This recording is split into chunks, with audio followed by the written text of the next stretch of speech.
Bueno, buenos días a todos. La verdad que hacía mucho tiempo que no nos veíamos aquí, ¿verdad? No me veíais por aquí arriba. Así que, bueno, me he tomado un tiempo, había cosas que hacer, había cosas en las que dedicar esfuerzo, así que de nuevo estoy aquí. Y como os habréis dado cuenta, no vamos a continuar con Jonás. Seguramente que hay mucho más en el libro de Jonás, hay muchísimo más, pero la verdad que lleva mucho tiempo pensando en algo que para nosotros es muy familiar, del mundo cristiano es muy familiar. En cierto sentido siempre lo tenemos en cuenta, pero nunca nos detenemos a pensar con seriedad acerca del cielo, ¿no? El cielo es algo que queda ahí como flotando y nunca... La verdad que siempre he tenido mucha inquietud respecto a qué dice la Biblia sobre lo que nos espera la eternidad. Y bueno, me he tomado la libertad de querer tomarme unos domingos para que juntos veamos qué dice la Biblia acerca del cielo, que podamos disfrutar de esto. Así que vais a estar acompañándome en esa aventura, ¿vale? En esta aventura que espero que disfrutemos y todos juntos, ¿no?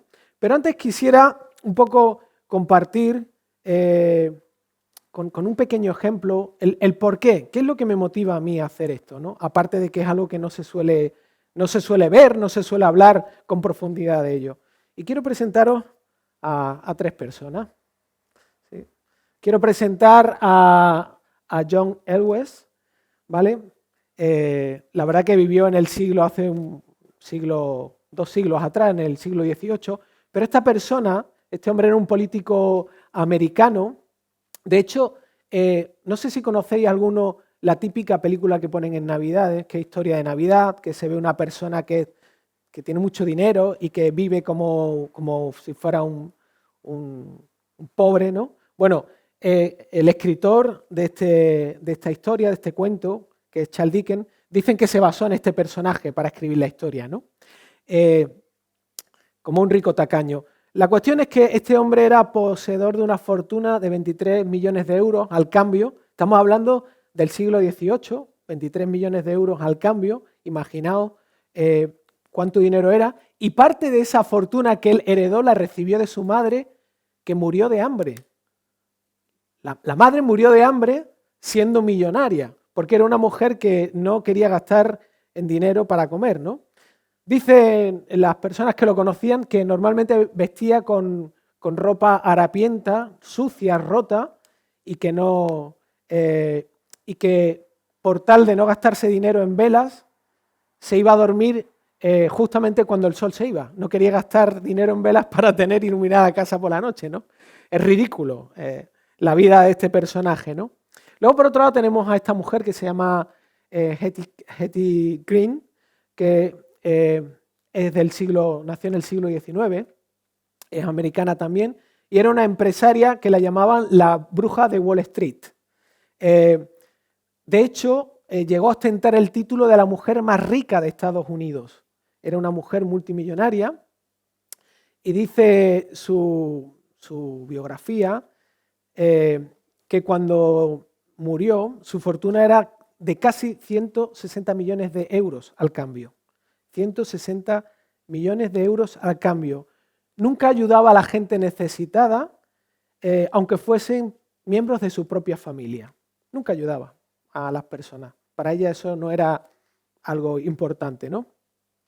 Al punto de que en una ocasión su hijo se rompió la pierna y en vez de pagar a un médico para que le mirase la pierna, lo que hizo es trató de colarlo en un hospital de beneficencia con tal de no gastarse dinero, ¿no? Y el libro Guinness de los récords, ese que todos conocemos, la tiene registrada como la mujer más miserable de todos los tiempos.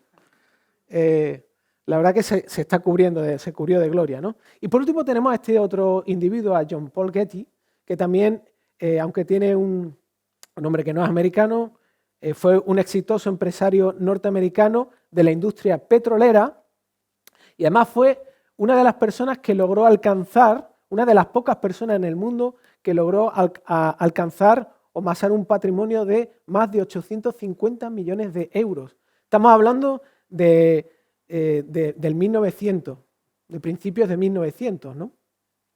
Y está registrado también en el libro Guinness de los Récords como el hombre más rico del mundo en 1966.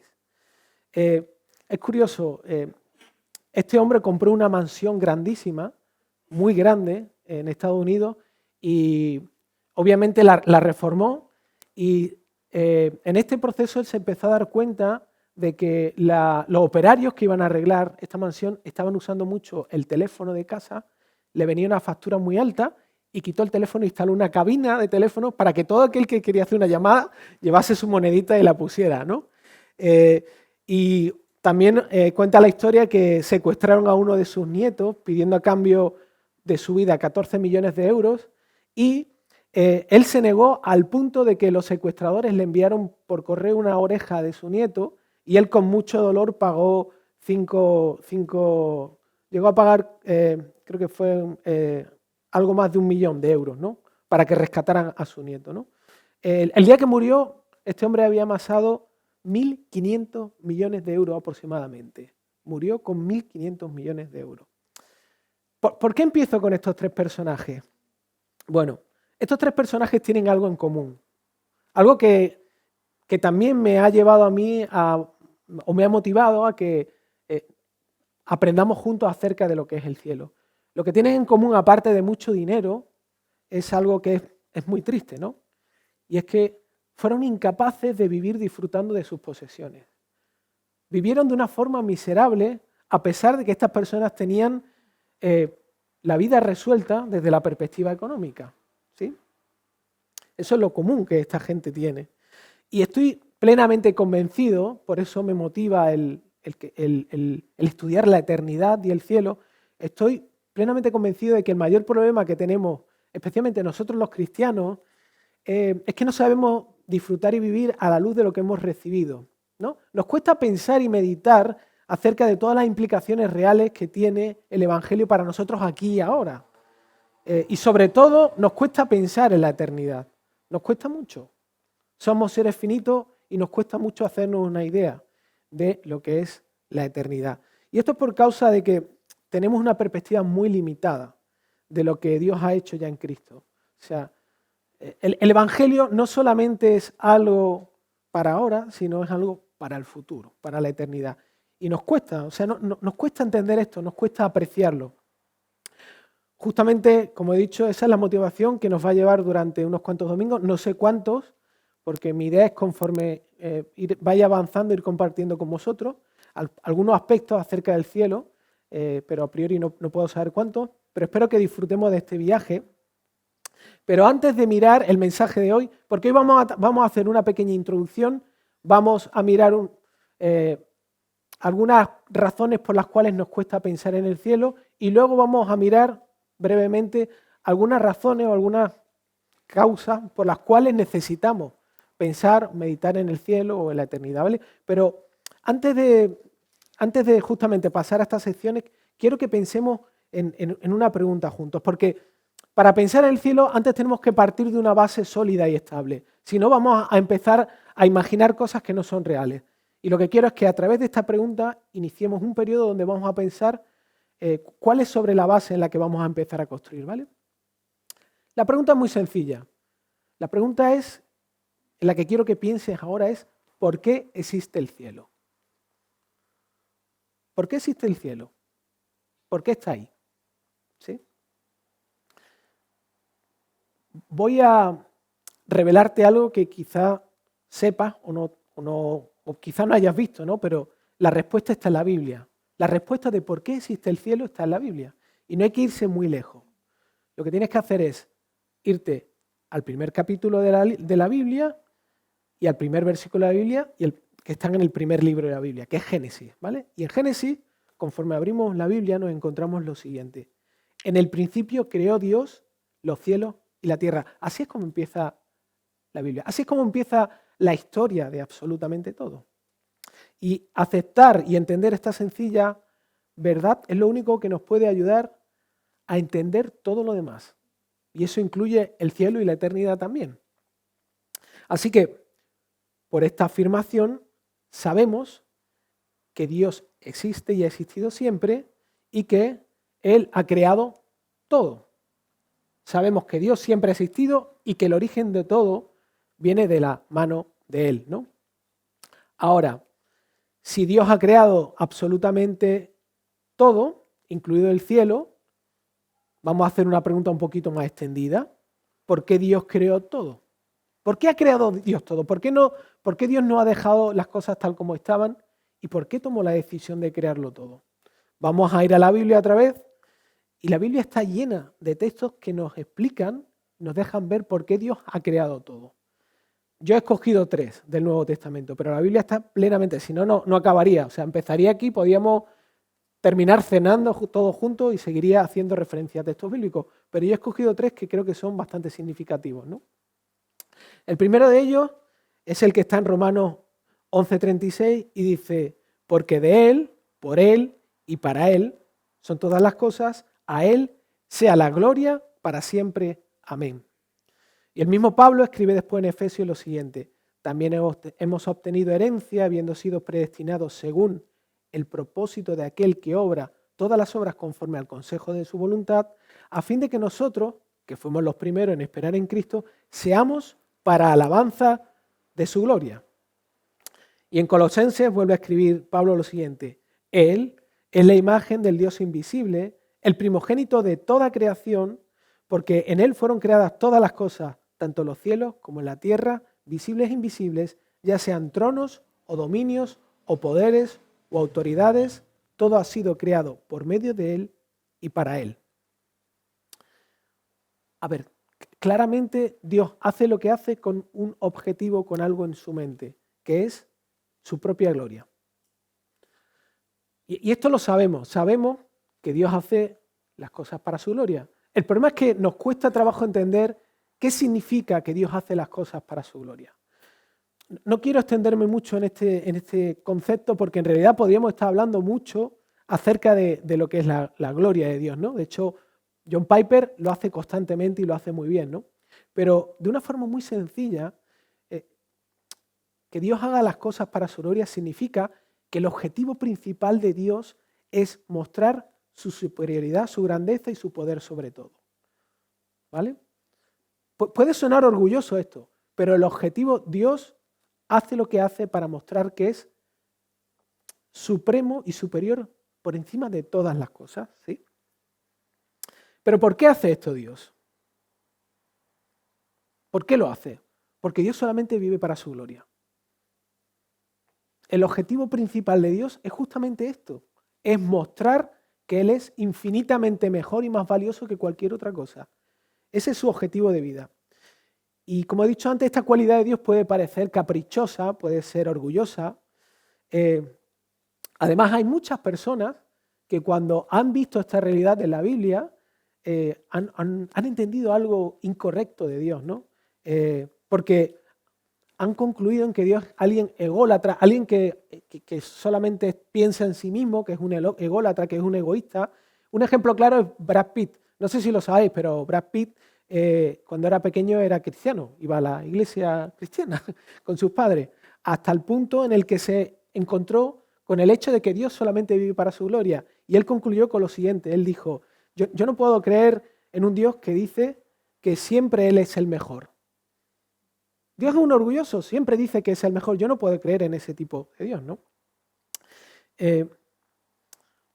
Sé que me estoy alargando un poquito en esta introducción, pero no quiero que pasemos rápido de este tema, porque como he dicho, es muy importante entender esto. Entender la gloria de Dios es muy importante para entender la eternidad y el cielo. Porque la Biblia, a través de la Biblia, Dios nos muestra algo precioso de su carácter a través de esta realidad. Podemos entender cómo es el corazón de Dios y nos muestra cómo es Él. Y os voy a ayudar y me vais a acompañar a hacer una pequeña y breve reflexión, ¿sí? Vamos a pensar por un momento en las necesidades de Dios. ¿Dios tiene necesidades? ¿Dios necesita algo? ¿Necesita ser hecho más grande de lo que ya es? ¿Necesita algo de nosotros? ¿En realidad Dios necesita algo? Si Dios, es el ser más autosatisfecho de la eternidad, del universo. No hay nadie más satisfecho que Él. Y no solamente es el ser más satisfecho del universo, sino el ser más feliz del universo de la forma más infinita que pudiera existir, ¿no? Ese es Dios. Así que si Dios es así, ¿por qué crea lo que crea? ¿Por qué nos crea a nosotros? ¿Por qué crea la tierra? ¿Por qué crea el cielo? ¿Por qué hace lo que hace? Es muy sencillo. Dios trae a la existencia el universo y todo lo que Él hace, todo lo que Él crea, porque Él alberga un incontenible deseo de ser conocido, experimentado y amado.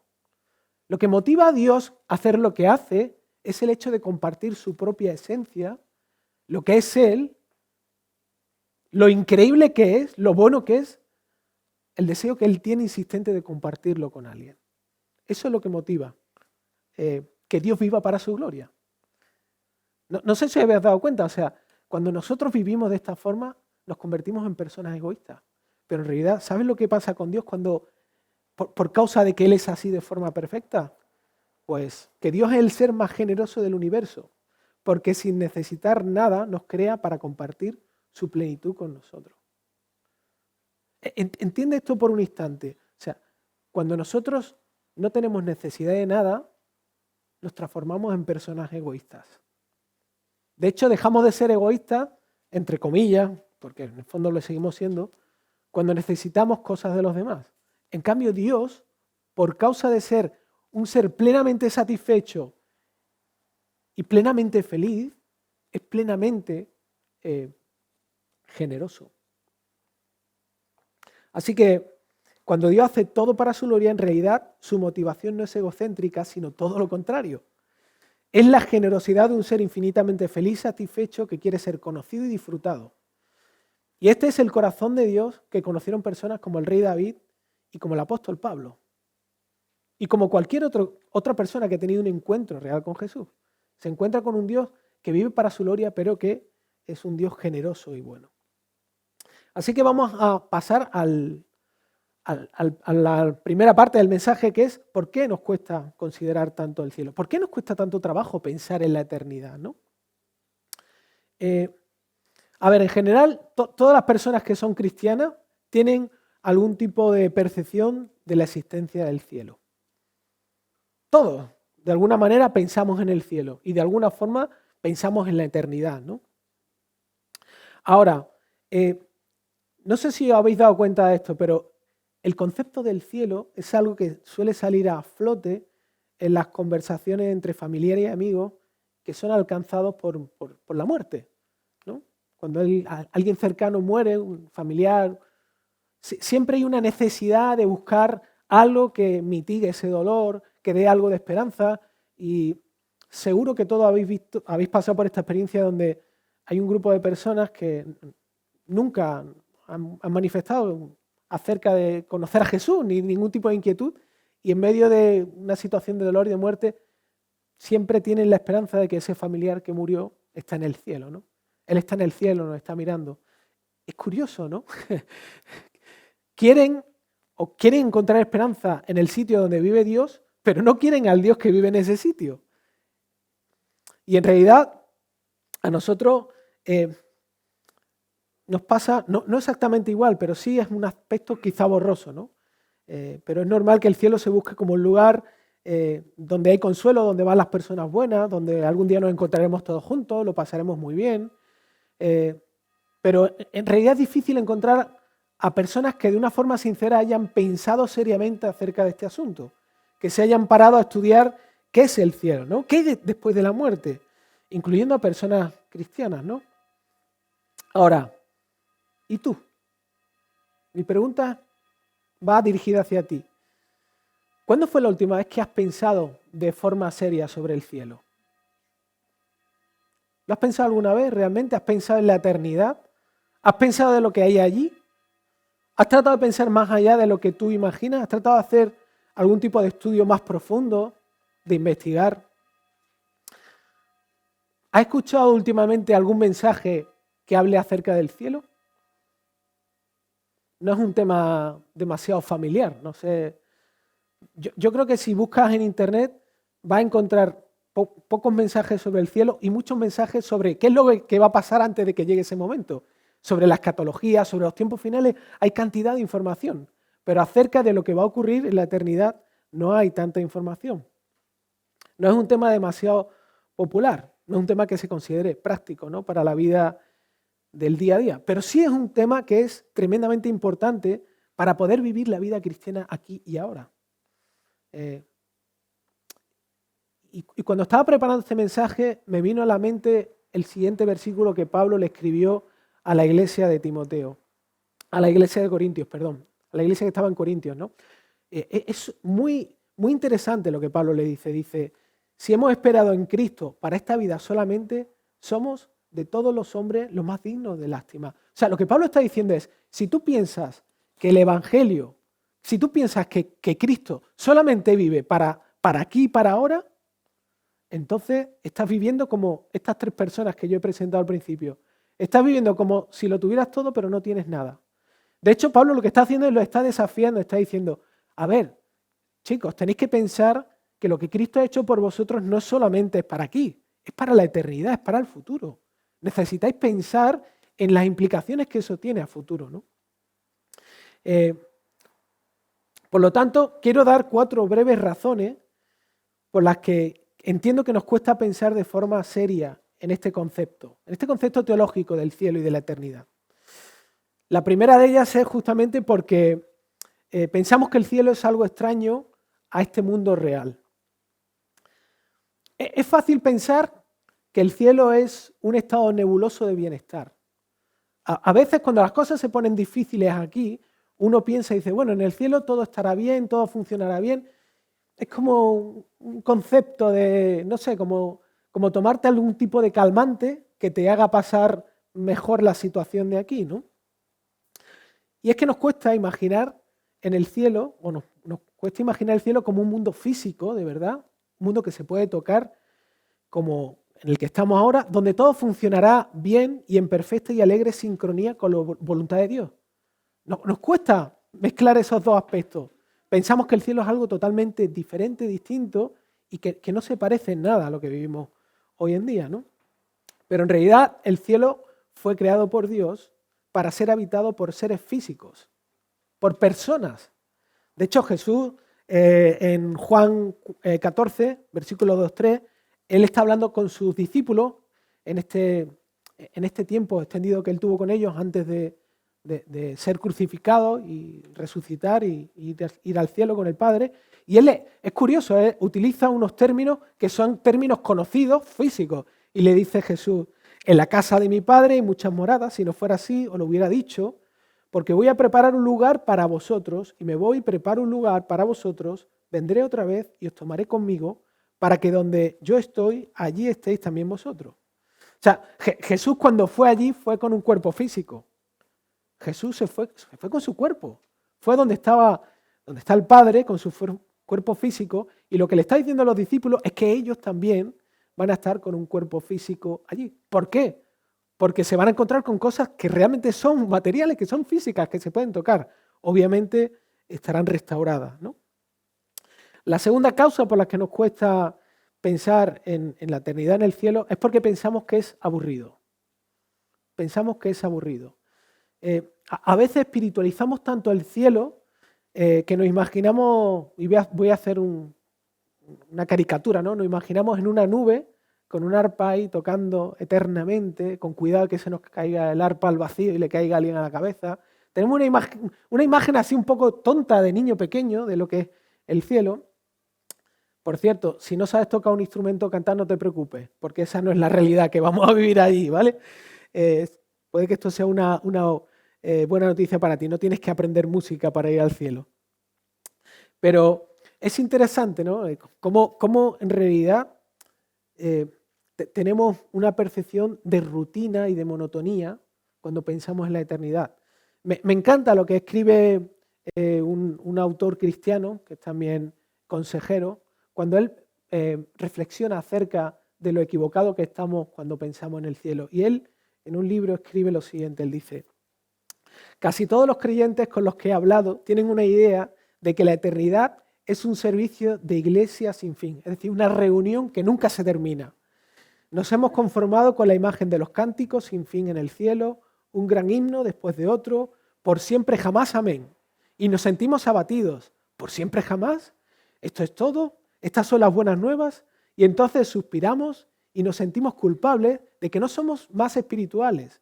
Nos desalentamos y nos volvemos más al presente para encontrar lo que podamos de la vida. Es interesantísimo la reflexión que él hace. Nuestra imagen de cielo es tan distorsionada y tan irreal que pierde el poder de lo que significa la restauración de todas las cosas y de lo que Dios ha preparado ahí para nosotros, ¿no?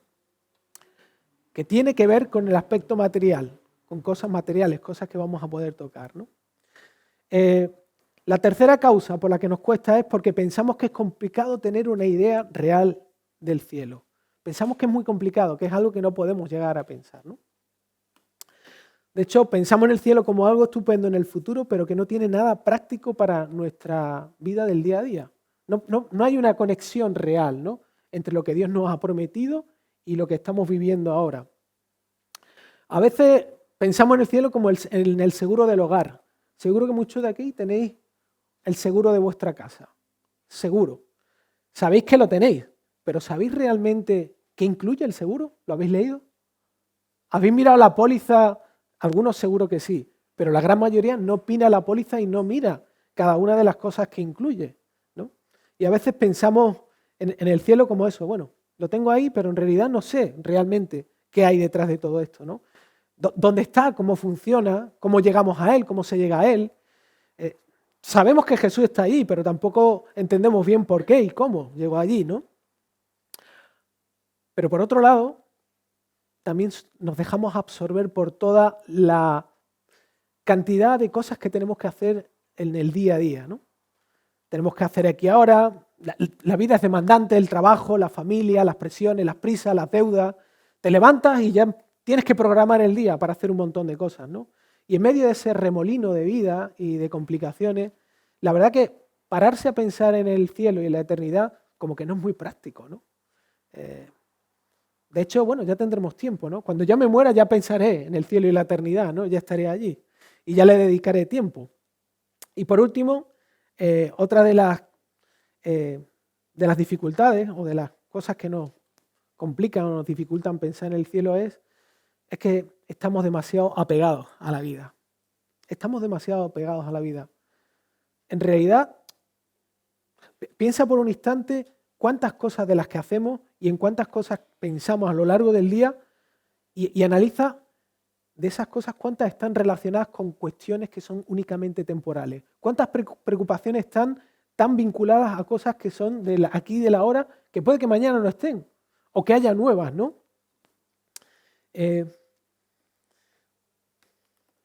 Como digo, estamos demasiado encariñados con esta vida. No digo que la vida no haya que vivirla, porque Dios nos ha dado la vida para vivirla, pero estamos demasiado encariñados con ella, ¿no? Tenemos en general una buena vida, estamos más o menos bien de salud, aunque tenemos a veces complicaciones. El mundo es un buen sitio, al fin y al cabo, ¿no? Y lo que nos ofrece, a ver, es atractivo. Las cosas que nos ofrecen son atractivas. Y no estoy en contra de esto. No digo que haya que rechazar todo esto. Porque Dios creó el mundo y todo lo que tenemos y todo lo que vemos para que lo podamos disfrutar. Pero todos tenemos la inclinación a perder la perspectiva de que no vamos a estar aquí para siempre. Lo siento, no vamos a estar aquí para siempre. Los que estamos aquí ahora, probablemente dentro de unos cuantos años, no estaremos. Habrá otras personas, ¿no? La muerte y la eternidad nos parecen lejanas. Especialmente si estás empezando a construir tu vida o a planificar qué vas a hacer en el futuro o si te vas a casar o si estás casado cuántos hijos vas a tener. Uno se olvida de que la muerte y la eternidad están más cerca de lo que uno piensa, ¿no? Pero la Biblia nos invita una y otra vez a vivir como peregrinos, a vivir como un peregrino, ¿no? Lo dice Pablo, que somos peregrinos, como extranjeros, ¿no? Y ser un peregrino es ser una persona que tiene en la mente la convicción constante de que por muy bien que esté en el sitio donde está, ese lugar no es su verdadero hogar. No sé si os ha pasado esto alguna vez. A mí me ha pasado muchas veces. A lo mejor soy más raro que nadie, pero planificas unas vacaciones en un hotel que está genial, todo incluido, cerca de la playa. Y vas a ese hotel, no tienes que cocinar, ¿verdad? Eso sí que no tienes que pensar en la comida, no tienes que hacer la cama.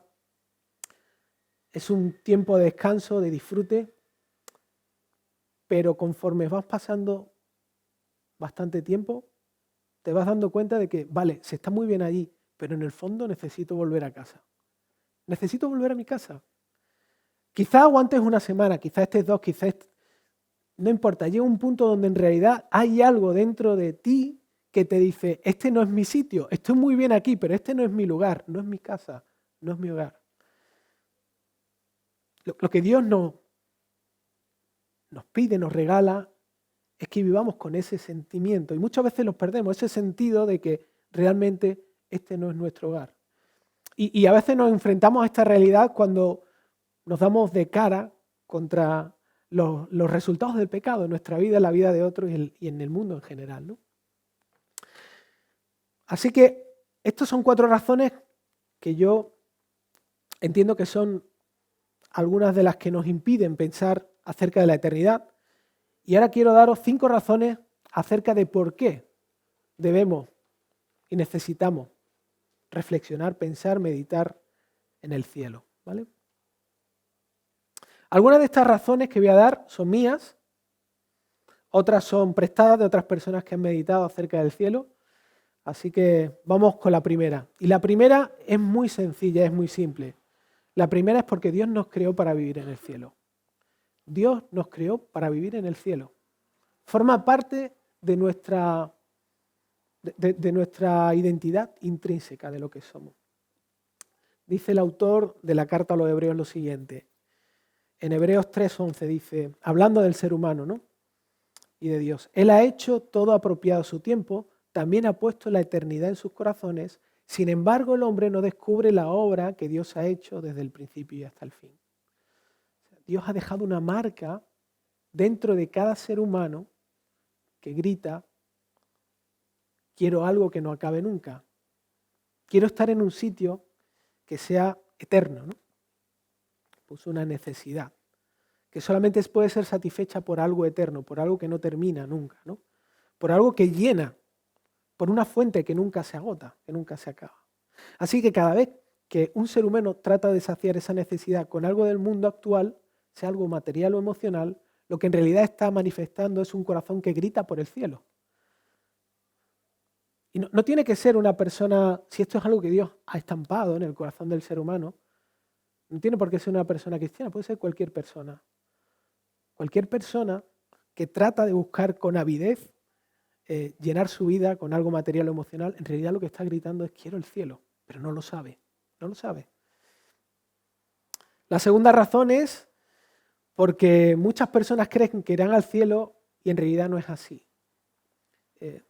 Esto no es una afirmación orgullosa de mi parte, no es algo que yo me ponga aquí y diga, bueno, en realidad es que hay mucha gente que piensa que va al cielo, pero en realidad no va a ir porque yo soy alguien superior a estas personas. No son mis palabras, son las palabras de Jesús, que muchos conocéis, que están en Mateo 7, del versículo 21 al 23.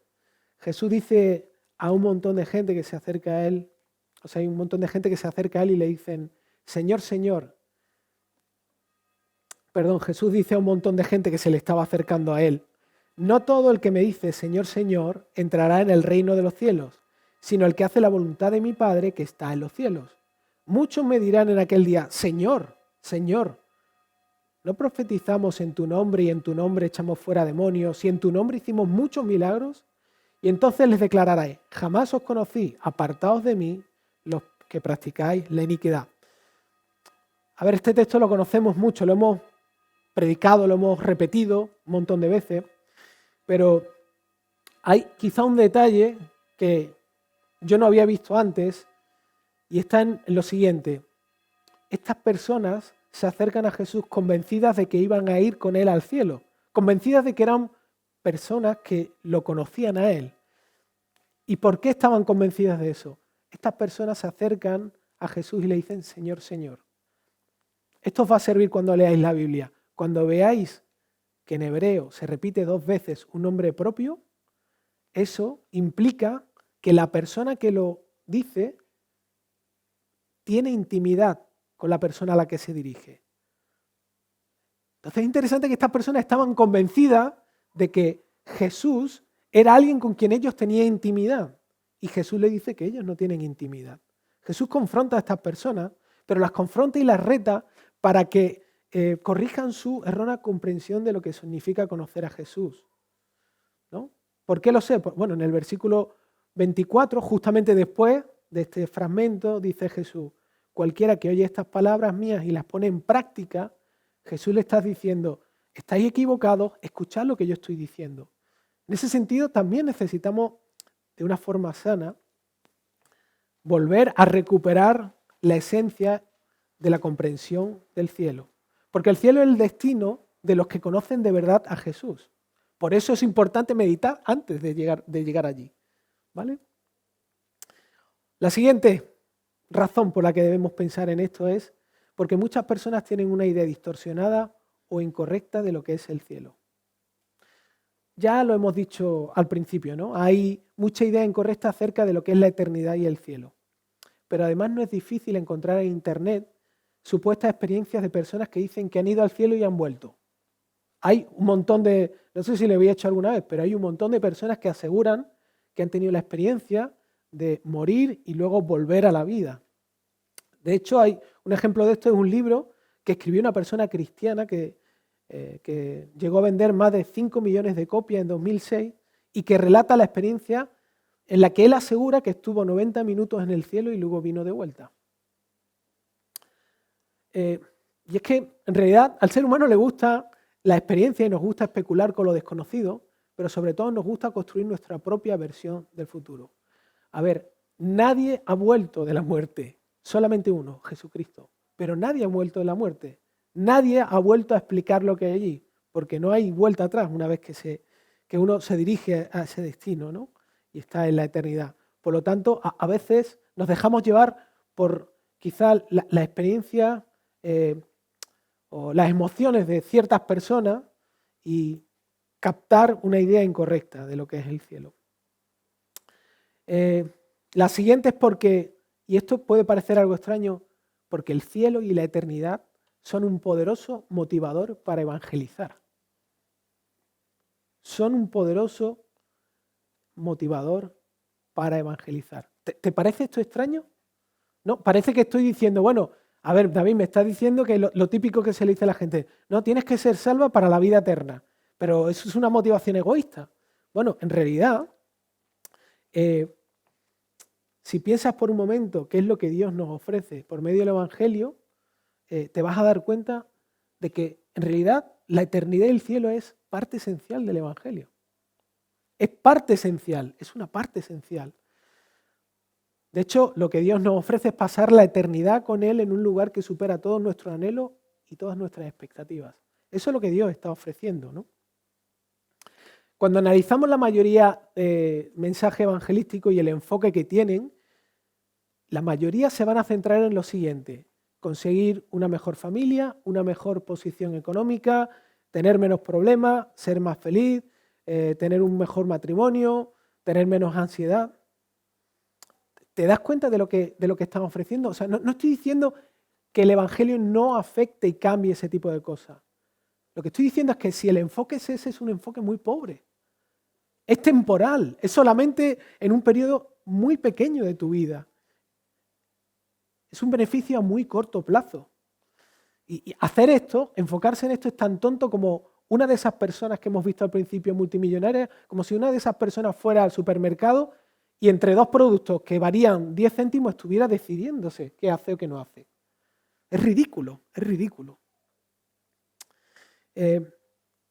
Y por último, la última razón por la que necesitamos meditar en la eternidad es porque energiza nuestra fe, nos da esperanza y nos ayuda a madurar.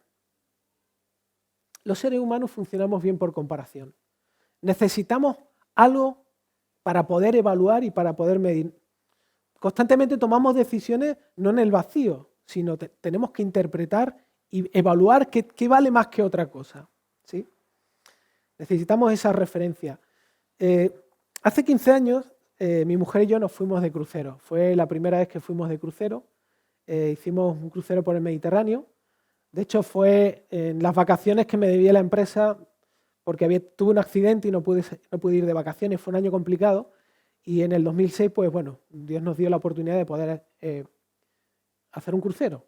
Y tomamos el barco en Barcelona y fue muy gracioso porque conforme íbamos entrando en el puerto, claro, el coche lo habíamos dejado fuera, íbamos varias familias con las maletas y me acuerdo que al lado había un niño con su familia, estaba con su padre y conforme íbamos acercándonos estaba nuestro barco, el SS Oceanic de Pullman Tour, y al lado estaba el Queen Mary 2.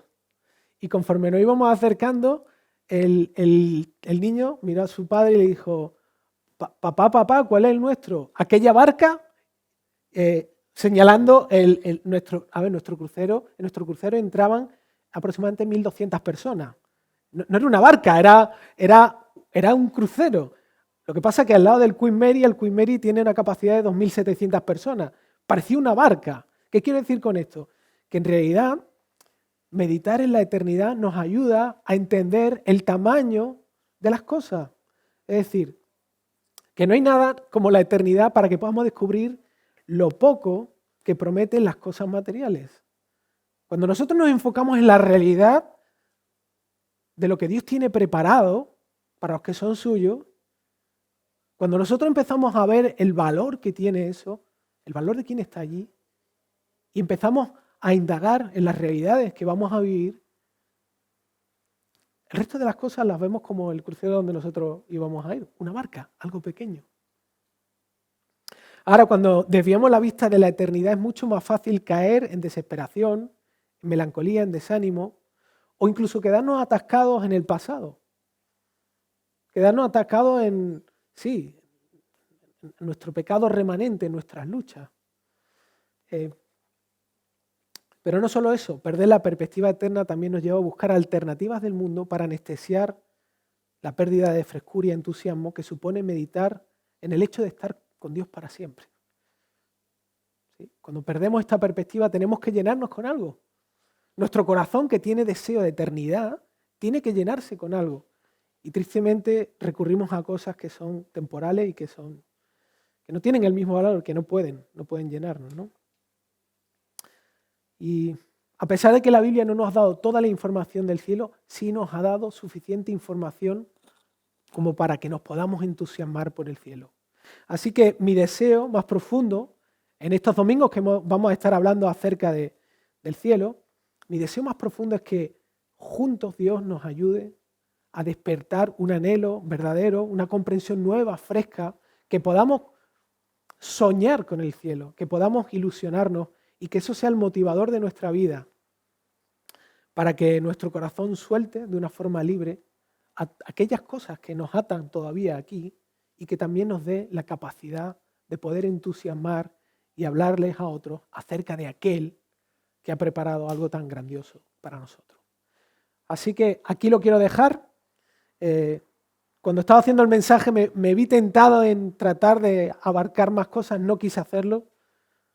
Vamos a tener tiempo, espero que lo tomemos con tranquilidad, que las comidas, las buenas comidas siempre se comen con tranquilidad, nunca se comen con rapidez. Así que espero que Dios nos dé el regalo de poderlo hacer juntos y me gustaría orar un momentito, pedirle a Dios que nos ayude en este viaje y que nos acompañe, ¿vale?